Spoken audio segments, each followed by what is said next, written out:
बिस्मिल्लाहिर्रहमानिर्रहीम। अस्सलाम वालेकुम नाज़रीन, आप देख रहे हैं फोर कॉर्नर्स विद तारड़। मैं हूं शाज़िया नैयर, मेरे साथ साजिद तारड़ साहब मौजूद हैं। अस्सलाम वालेकुम साजिद साहब, वेलकम टू द प्रोग्राम। वालेकुम सलाम, थैंक यू शाज़िया। साजिद साहब, आज का प्रोग्राम हम लोग शुरू करेंगे जल्जले के हवाले से। शाम और तुर्की और गिरदोनवा में आने वाला शदीद जल्जला, जिससे सैकड़ों अफराद अपनी जान की बाजी हार गए, लुक़मा अजल बन गए। और ना सिर्फ ये बल्कि हजारों की तादाद में अफराद जो है वो मुतासर हुए हैं, जख्मी हुए हैं और इंफ्रास्ट्रक्चर तबाह हो गया उन तमाम इलाकों का। और इसके साथ साथ दूसरी जानिब ये भी कहा जा रहा है कि इसी से मिलता जुलता जल्जला जो है वो भारत और पाकिस्तान में भी आ सकता है अगले 15 दिनों में। मैं चाहूंगी इसके ऊपर भी बात कीजिए। शाज़िया, मेरे आज मिले जुले से जज्बात हैं इस सिलसिले में। तुर्की और शाम के अंदर जो एक कुदरती आफत आई है, जी। अल्लाह ताला सबसे पहले तो उन लोगों की मदद फरमाए, उनको सब्र दे। और लेकिन दूसरी साइड पे जो मुझे ज्यादा अफसोस इस बात का है कि तुर्की एक काफी पाकिस्तान के हवाले से या दूसरे मुसलमान ममालिकों के हवाले से अगर देखा जाए तो कंपैरेटिवली काफी तरक्की याफ्ता है। उनकी पिछले दिनों में देखा था, उन्होंने ड्रोन टेक्नोलॉजी उनकी काफी अजरबैजान के अंदर इस्तेमाल हुई। इंटरनेशनल उनका काफी रोल है।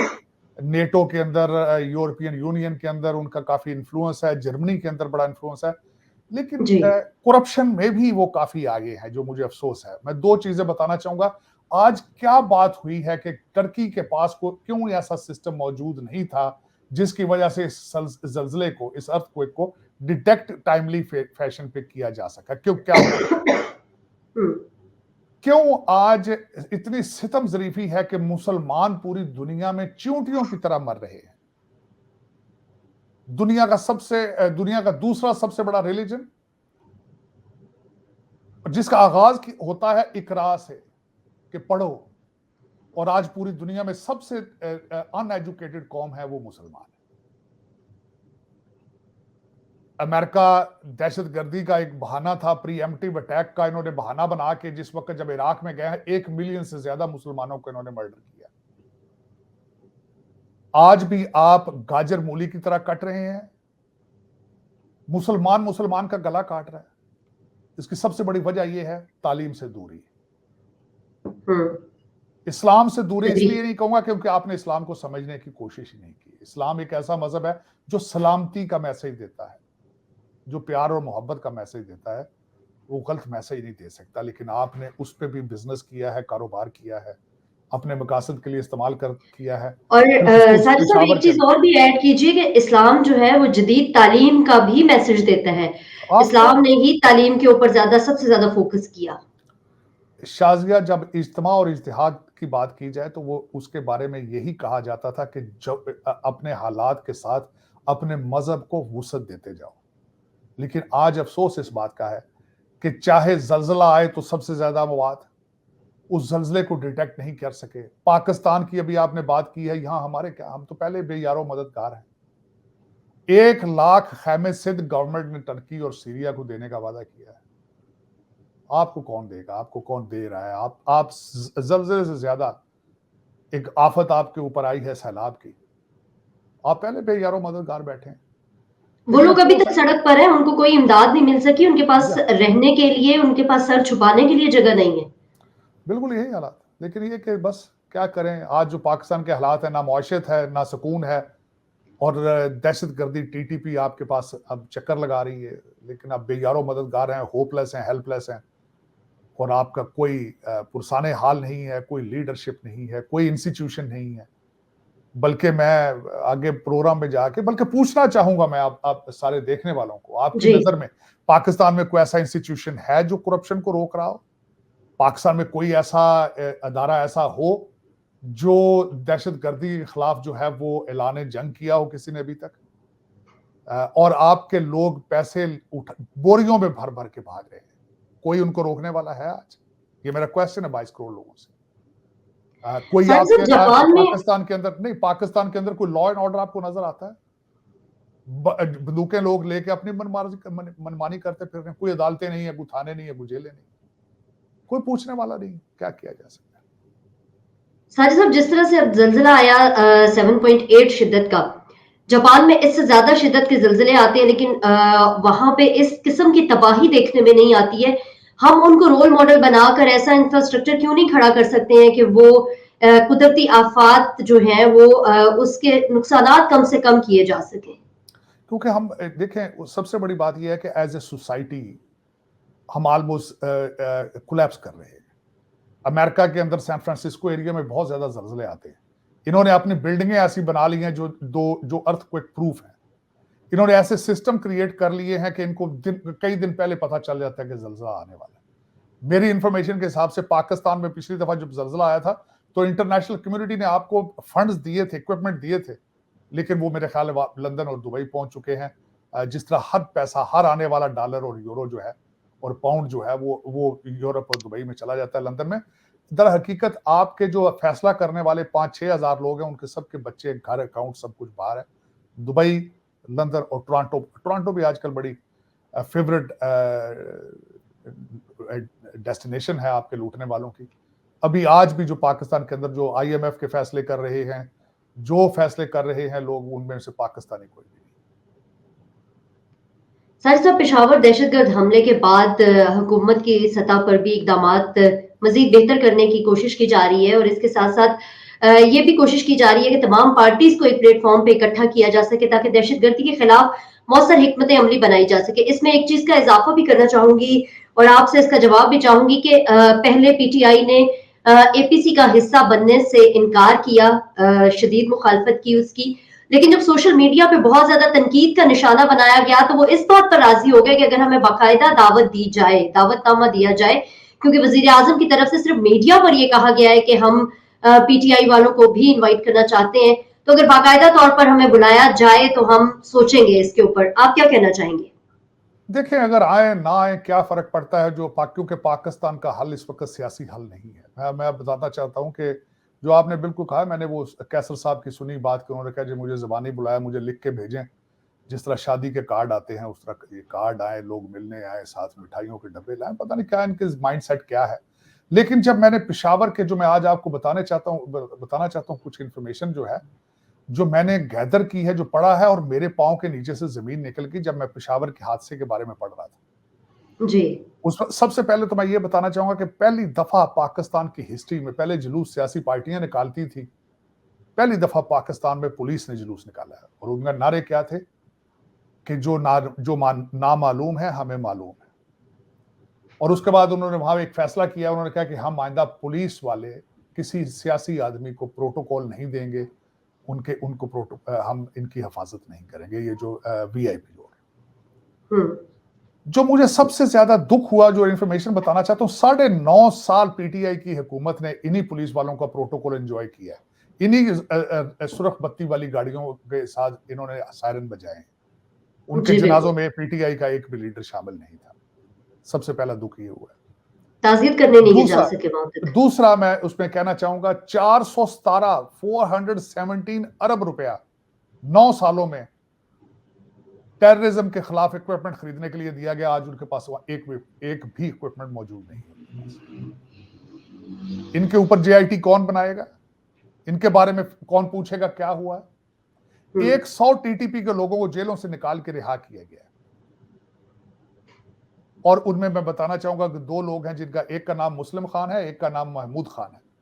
दोनों स्वात के रहने वाले हैं। दोनों के ऊपर इल्जाम था 35 लोगों को कत्ल करने का। उनको पार्डन दी गई, प्रेसिडेंशियल पार्डन दी गई अंडर द कॉन्स्टिट्यूशन आर्टिकल 45। उसकी JIT कौन बनाएगा? उसकी इन्वेस्टिगेशन कौन करेगा? कोई नहीं कर पाएगा, क्योंकि ये पाकिस्तान के अंदर सजा जजा अदालतें बिल्कुल काम नहीं करती। अब जो मैं अगली चीज बताना चाहता हूं आपको कि इसी पेशावर के अंदर, जब मैं इसी पे रिसर्च कर रहा था, एक थाना है, उसका नाम है सरबंद, थाना सरबंद। 14 जनवरी को वहां पे रात के वक्त फायरिंग, उस थाने के ऊपर अटैक किया गया। एक DSP सरदार, मोहम्मद सरदार उनका नाम था। जब वो बाहर निकले और उनके ऊपर गोलियों की बौछार हुई तो वो वहां पे गिर के शहीद हुए। साथ और भी पुलिस वाले थे। जब पुलिस ने इन्वेस्टिगेशन की तो रात के अंधेरे में 2 किलोमीटर के फासले से गोली चली थी।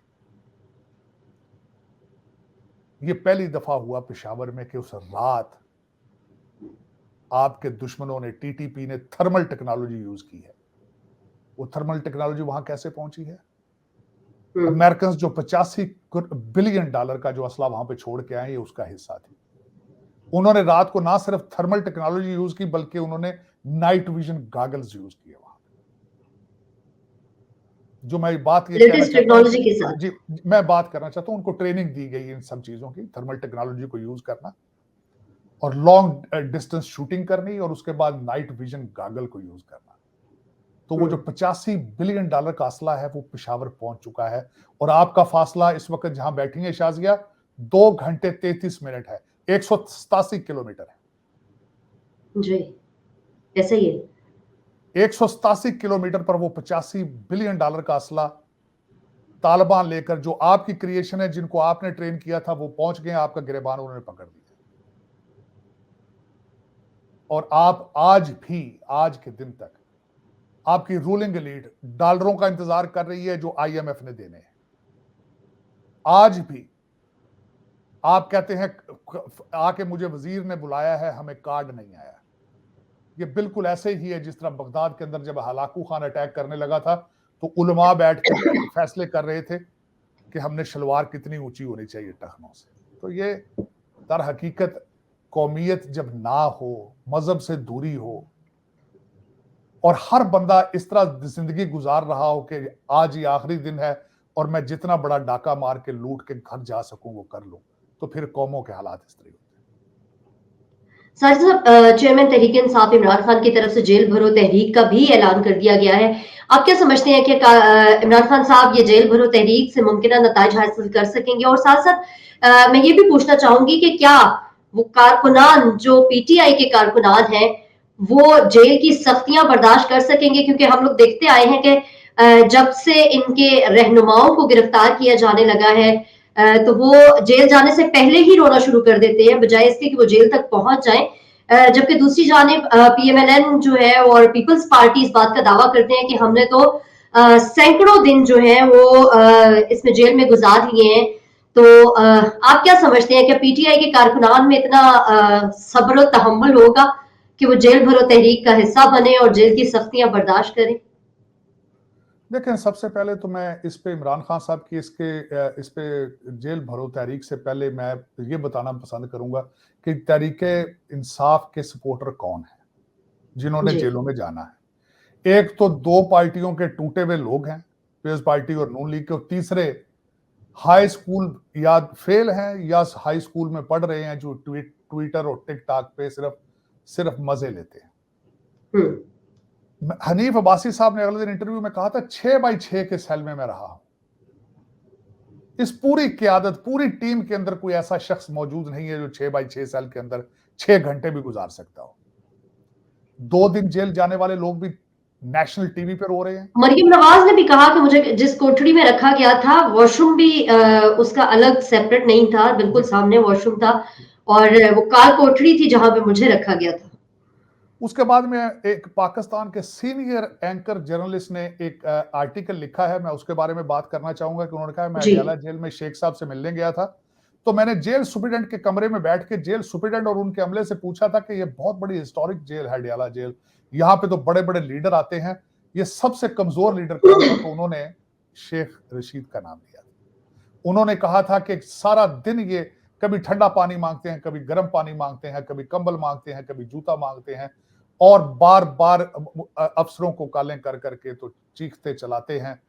और उसके बाद उन्होंने ये बताया कि सबसे ज्यादा सब्र वाला जो अंदर सियासी कैदी आया है वो यूसुफ रजा गिलानी। तो दूसरा, इसके बारे में जेल भरो जो इनकी मूवमेंट है उसके बारे में ये मैं कहना चाहूंगा, इसका आगाज खान साहब को खुद करना चाहिए कि खुद जेल जाएं। और दूसरी, एक मेहरबानी फरमाएं कि बार बार ये कहना कि ये सियासत नहीं जिहाद है, अपने 2 बच्चों को और बच्ची को बुलाकर उनको साथ जेल में लेकर जाए। इस कौम के बच्चों को जेलों का रास्ता दिखाने से पहले आप अपने बच्चों को जिहाद से क्यों आप उनको अलग रख रहे हैं? इसका आगाज आप अपने बच्चों से और अपनी बच्ची से करें, मैडम टेरियन से, और जो 2 आपके बच्चे हैं उनको बुलाकर और अपने साथ जेल लेकर जाएं। तो मैं समझूंगा इससे ये आपका करैक्टर इससे और ज्यादा, आपकी सियासत और ज्यादा कामयाब होगी। लेकिन प्लीज ये कौम को ये जिहाद का रास्ता, मैं यहां पे ये बताना चाहूंगा आज बड़े वसूख के साथ। जी मैं हमारा जो अमीरुल मोमिनीन है हमेशा ये कहते हैं, ये ऑक्सफोर्ड ग्रेजुएट है, और आज से तकरीबन 2 हफ्ते पहले ऋषि सोनक जो कि बरतानिया के इस वक्त वजीर आजम है, उन्होंने अपनी तकरीर में कहा था कि मैं रिक्वेस्ट करता हूं कि बरतानवी बच्चे इंग्लिश और मैथ पढ़ें। और मैं भी आज मैं अपने पाकिस्तानी बच्चों का, लोगों का जो बैठे हैं, जो सुन रहे हैं, जिनके बच्चे हैं, मैं रिक्वेस्ट करूंगा, मिन्नत करूंगा, अपने बच्चों को खुदारा इंग्लिश और मैथ पढ़ाएं और खुदारा इस आदमी को इसके शर से बचाएं। पाकिस्तान को तालीम की जरूरत है, जिहाद की जरूरत नहीं है। पाकिस्तान को जरूरत है तो तालीम, नॉलेज के खिलाफ जिहाद करें। एक पाकिस्तान को इस वक्त जरूरत है तो पाकिस्तान को तरक्की की जरूरत है। और ये जो आपको इन्होंने अपने बच्चे लंदन में और टोरंटो में और न्यूयॉर्क में पढ़ा रहे हैं और आपके बच्चों के मुस्तकबिल के साथ खिलवाड़ किया जा रहा है, खुदारा इन चीजों को समझें और ये इंसानों की इबादत करना छोड़ दें, अपने मुल्क से प्यार करना सीखें। आज जिस हालत में आप पहुंचे हैं सिर्फ इसी वजह से पहुंचे हैं कि आज तक आपने अपनी किस्मत का फैसला खुद नहीं किया। आपके ये ओवरसीज मैं कहता हूं बल्कि dual citizen so called leader, मैं समझता हूं लीडर नहीं है ये जो डुअल सिटीजन फ्रॉडिये हैं, आपने हमेशा इनकी वर्शिप की है। इनके चुगल में फंस जाते हैं, चुंगल में। प्लीज अपने बच्चों को इंग्लिश और मैथ की तालीम दें और कोशिश करें कि इस वक्त जो दुनिया में हो रहा है, ई कॉमर्स पढ़ाएं उनको, इस वक्त स्टेम सब्जेक्ट पढ़ाएं। मैथ और इंग्लिश के बगैर गुजारा नहीं है। जो उर्दू में ट्वीट करते हैं ये लोगों को बताने के लिए, मैं दुख के साथ कहूंगा पाकिस्तान के अंदर एक भी इंग्लिश स्पीकिंग चैनल नहीं है आज, एक भी इंग्लिश स्पीकिंग चैनल नहीं। और मैं दूसरी हम्बल रिक्वेस्ट है, भारतीय चैनलों को देखा करें, सुना करें सारा दिन वो बातें क्या करते हैं, क्योंकि वो बहुत तरक्की कर चुके हैं आपसे। और आपको पर्दे में रखा जा रहा है, आपको जिहाद बताया जा रहा है। अब तो हमारे अफगान भाई भी जिहाद की जान छोड़ गए हैं, लेकिन आपको ये सुरंगों में ले जाना चाहते हैं, आपको ये पत्थर के जमाने में ले जाना चाहते हैं, लेकिन अपने बच्चों को इंग्लैंड पढ़ाना चाहते हैं। जरा खुद सोच के देखें कि ये क्या कर रहे हैं आपसे। साजिद साहब, आपने बात की कि इमरान खान साहब को ये तहरीक खुद शुरू करनी चाहिए। आपको लगता है खान साहब ये तहरीक खुद शुरू करेंगे या इस तहरीक में भी गरीब का बच्चा ही ईंधन बनेगा? नहीं, इन्होंने क्या करना है, सारा है ही टोपी ड्रामा है। टोपी ड्रामा क्या है मैं बताता हूं। सबसे पहले नया पाकिस्तान के नारे लगाए इन्होंने, फिर इन्होंने उसके बाद जो दो सख्त इन्होंने कार्ड खेले हैं जो हर कौम के लिए एक जहर कातिल होते हैं, एक मजहब कार्ड है और दूसरा गद्दारी का कार्ड है। इसको बेटा गद्दारी के साथ जोड़ दो, वो जो मैडम की सारी कौम ने सुनी है। और फिर जिस तरीके से अमीरुल मोमिनीन बन के अमल बिन मारूफ कर रहे हैं, जिस पर बार बार ये कहते हैं कि बाहर निकलो और जिहाद करो, पता नहीं कौम की आंखें बंद और कान जो है वो बंद हो चुके हैं। ये सारा टोपी ड्रामा है, पूरा यू टर्न है 90 डिग्री। आज IMF पाकिस्तान के अंदर बैठी है, उसमें सबसे ज्यादा कंट्रीब्यूशन खान साहब का अपना है। पहला मेरा क्वेश्चन ये है कि 2019 में इन्होंने $6 बिलियन इसी IMF से लिया था, उसका वो किधर गया? पहला क्वेश्चन ये है। दूसरा क्वेश्चन ये है कि लोग भूल चुके हैं कि जब IMF के साथ डायलॉग था तो इन्होंने, इनके जो 2 सूबे हैं वहां से झगड़ा साहब और लगारी साहब जो थे पंजाब से, इन्होंने कहा था शौकत तरीन ने कि उनसे आप IMF को गालें करें। लोग आज भूल चुके हैं कि जाती दफा ये IMF के प्रोग्राम की सारी खिलाफ वर्जियां खुद करके गए थे। जब इन्होंने 10 रुपए पेट्रोल का जो छोड़ा था, जानबूझ के इन्होंने किया। पाकिस्तान की कमर में सबसे पहला खंजर ये जाती दफा खुद ये घोंप कर गए हैं। ये पता नहीं लोगों की हिस्ट्री क्यों इस तरीके से, लोग जानते नहीं कि क्या हो रहा है। मजहब और गद्दारी का जो कार्ड इन्होंने दिया, कौम उसके पीछे नशे में फिर रही, लेकिन देखते ही नहीं है कि हम व्हाट इज आवर डायरेक्शन। मैंने आपको बताया है कि वो $85 बिलियन का असला, सोफिस्टिकेटेड असला पेशावर पहुंच चुका है। होश के नाखन लें आप। साजिद साहब, साबिक फौजी आमिर जनरल रिटायर्ड परवेज मुशर्रफ का इंतकाल हो गया और हम लोगों ने देखा कि सोशल मीडिया पे जिस तरह से उनके खिलाफ बड़ी मनफी मुहिम चलाई गई, माफी ना देने की और इस तरह की बहुत सारी चीजें जो उनके काम थे जो पाकिस्तान में उन्होंने किए, जो अपने 10 साल दौरे इक़्तिदार में वो करते रहे और जिस तरह से वो इक़्तिदार में आए, उस तमाम चीजों को सोशल मीडिया पे बड़ा हाईलाइट किया गया। वहीं हम देखते हैं कि नवाज शरीफ साहब जो साबिक वजीर आजम रहे पाकिस्तान के, जिनकी हुकूमत परवेज मुशर्रफ साहब के हाथों से गिरी, उन्होंने उनके इंतकाल पर इजहार अफसोस किया, जबकि सेनेट में उनके लिए दुआए मग़फ़िरत के लिए भी इनकार कर दिया गया। इस तमाम तर सूरत हाल पे आप क्या कहना चाहेंगे? बिल्कुल मैंने आज सेनेट की वो सारी हियरिंग सुनी है, जिस तरीके से उन्होंने वहां पे शोर किया है। सबसे पहले तो गलत बात है, एक इंसान है, पाकिस्तानी है। मैं कहता हूं पाकिस्तानी भी ना होता, मुसलमान ना भी हो, फिर भी दुआ करनी चाहिए, क्या फर्क पड़ता है, सवाब आपको मिलना था। वो बंदा इस दुनिया में आज नहीं है। मैं आज इसको सिर्फ इस तनाजुर से बात करना चाहूंगा कि मैं एक पॉलिटिकल साइंटिस्ट हूं, मैंने सारी जिंदगी पॉलिटिकल साइंस पढ़ी है। मैं आज बताना चाहता हूं आपको डिफरेंस आपका कि जमहूरियत और डिक्टेटरशिप के हालात क्या है। जिन ममालिक के अंदर तालीम की कमी हो, जिन ममालिक जो है वो अपने घुटनों तक करप्शन के अंदर डूबे हों, जिनके टुकड़े टुकड़े टुकड़े हो चुके हों, वहां पे सिंसियर डिक्टेटरशिप कामयाब होती है, वो उसके लिए बेहतर होती है। आपने जिस खूबसूरती के साथ आपने हर एमएनए को बीए कराया, लेकिन वो मैट्रिक नहीं है। ये मैं आपको बताना चाहता हूं, जमहूरियत एक पब्लिक सर्विस है, कारोबार नहीं है। आज आपका हर एमएनए एमपीए जो आता है वो 5 करोड़ लगा के आता है, 50 बना के जाता है। ये कोई ढकी छुपी बात नहीं है, मैं गलत नहीं कह रहा हूं, ये अपने आप खुद रिसर्च कर लें। अगर जहां पे हालात इस तरह के हों, वहां पे sincere dictatorship is the only solution. अब परवेज मुशर्रफ कितने सिंसियर थे मुझे इसका अंदाजा नहीं है। उन्होंने कई गलत काम किए होंगे, कुछ ठीक भी किए होंगे। मुझे इतना पता है कि अपनी जात तक he was not a corrupt person. 2 चीजें मेरे मुशाहिदे में है। आज तक किसी को यह पता है उनका लड़का क्या करता है? आज तक उनको पता है उनकी लड़की की कितनी फैक्ट्रियां हैं, कितनी शुगर मिले हैं? आज तक आपने परवेज मुशर्रफ का जहाज यहां पे उड़ता देखा है आपने पाकिस्तान के अंदर? मैंने उनके अपार्टमेंट की तस्वीरें देखी जो दुबई में मैं एक दफा मिलने गया था उनसे। एक बड़े नॉर्मल से अपार्टमेंट में रहते थे।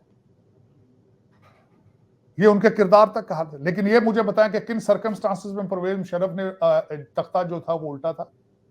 आज जो हालात है पाकिस्तान के अंदर, आपके सियासी इस वक्त जो कशमकश चल रही है, क्या ये लोग आपको लीड करने की सलाहियत रखते हैं?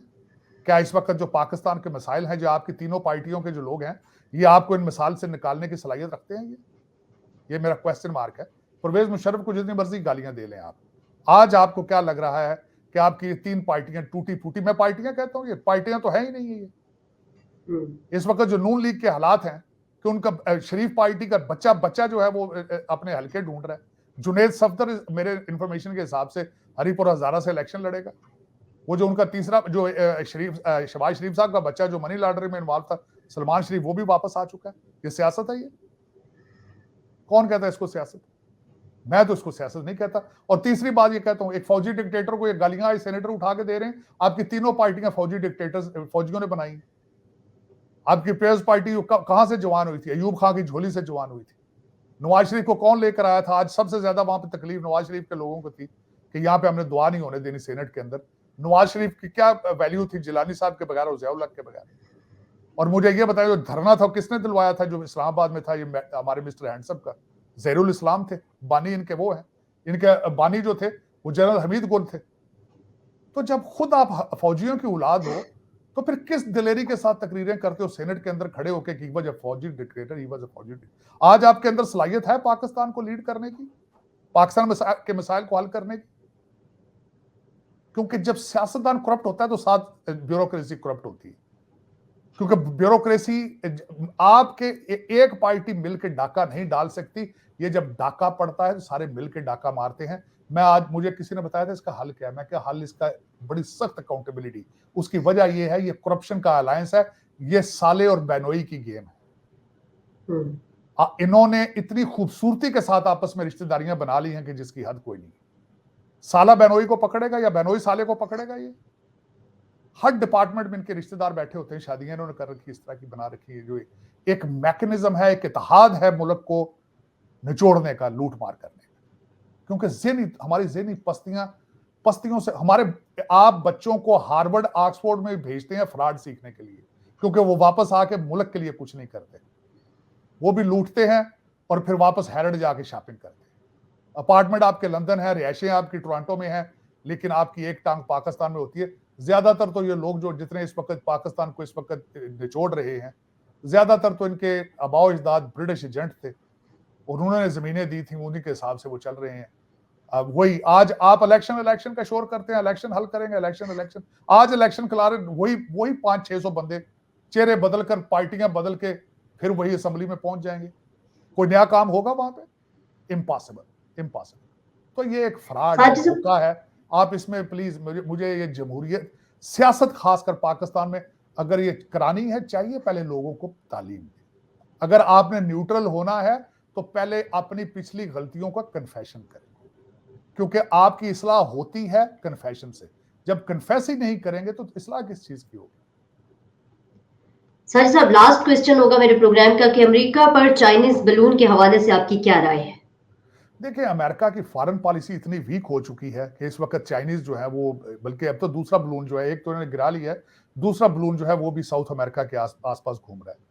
5 दिन से वो बलून इनके ऊपर घूमता फिरता रहा है। चाइना ने एक्सक्यूज पेश किया है कि ये हवा के रुख से खुद ब खुद यहाँ आ गया और ये सिविलियन एयरक्राफ्ट था। लेकिन मैं ये पूछना चाहूंगा कि वो अलास्का से ऊपर से गुजरा, सारे कनाडा से ऊपर से गुजर के वो मोंटाना का एक शहर है, उसका नाम बिलिंग्स है, और वहां पे इंटरकॉन्टिनेंटल एटॉमिक मिसाइल सिस्टम है, उसके ऊपर किस तरह पहुंच गया? ये गलती से पहुंच गया। और फिर दूसरा भी बलून जो है वो क्यों आ रहा है वहां से, साउथ अमेरिका के ऊपर आ गया? वजह यह है कि आज की अमेरिका की फॉरेन पॉलिसी को समझने के लिए आपको यह समझना जरूरी है। एक तो आजकल जो यहाँ पे जो बाइडन है वो तो बराए नाम है इस वक्त अमेरिका में। This is called the third term of Barack Obama. Barack Obama क्या थे? उनकी जो हुकूमत थी उसको कहा जाता है अपोलोजेटिक गवर्नमेंट रजीम था उसको। जहां जाते थे अपनी तकरीर माफी से शुरू करते थे। दूसरा, इस वक्त अमेरिका की फॉरेन पॉलिसी जो है वो कैलकुलेटेड है, प्रेडिक्टेबल है, क्योंकि इस वक्त टोनी बिल्कन भी ओबामा के साथ ही थे, सारी कैबिनेट उन्होंने हैंड पिक्ड है उनकी, और उन्होंने पुतिन ने और चाइनीज ने इनको सबको प्रेडिक्ट कर रखा है। इनको सबसे पहले चैलेंज में उन्होंने चेक किया था सीरिया के अंदर।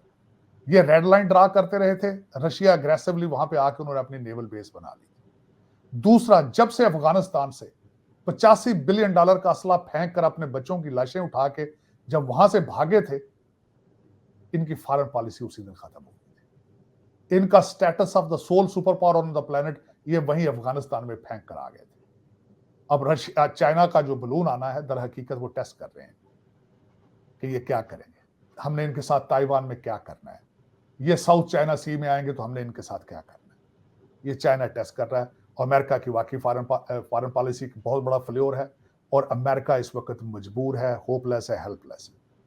तो अब देखें आने वाले दिनों में कोई स्ट्रॉन्ग प्रेसिडेंट आएगा जो अमेरिका का प्रेस्टीज रिस्टोर करेगा। लेकिन अभी तक आज के हालात से बॉर्डर खुले हैं, और बल्कि जो मैक्सिकन और स्पेनिश लोग वापस आ रहे हैं, हमारे जो लिबरल प्रोग्रेसिव सोशलिस्ट माइंडसेट के जो अमेरिकन हैं, वो ये कहते हैं कि they are coming back home. California, ये सारा न्यू मैक्सिको, फ्लोरिडा, ये उन्हीं का मुल्क है, ये उन्हीं से हमने लिया था, तो वो वापस अपने घर आए, उनको आना चाहिए। So this is what the mindset is. इनको स्कूलों में बताया जाता है कि America is a bad place to be, America is racist, the word America is racist, anthem is racist, flag is racist. तो ये सारी चीजें जब उनको बताई जाए तो आहिस्ता आहिस्ता कौम के नेशनलिज्म के गुब्बारे से हवा निकल जाती है। मुझे लग रहा है कि इनके नेशनलिज्म के गुब्बारे से हवा निकल गई है। इसी वजह से चाइना के गुब्बारे जो है अब सर पे आ चुके हैं। बहुत शुक्रिया साजिद साहब, प्रोग्राम का वक्त खत्म हो जाता है। मुझे और साजिद साहब को इजाजत दीजिए। अपना बहुत ख्याल रखिएगा और अपना फीडबैक हमें देना ना भूलिएगा। अल्लाह हाफिज। पाकिस्तान जिंदाबाद।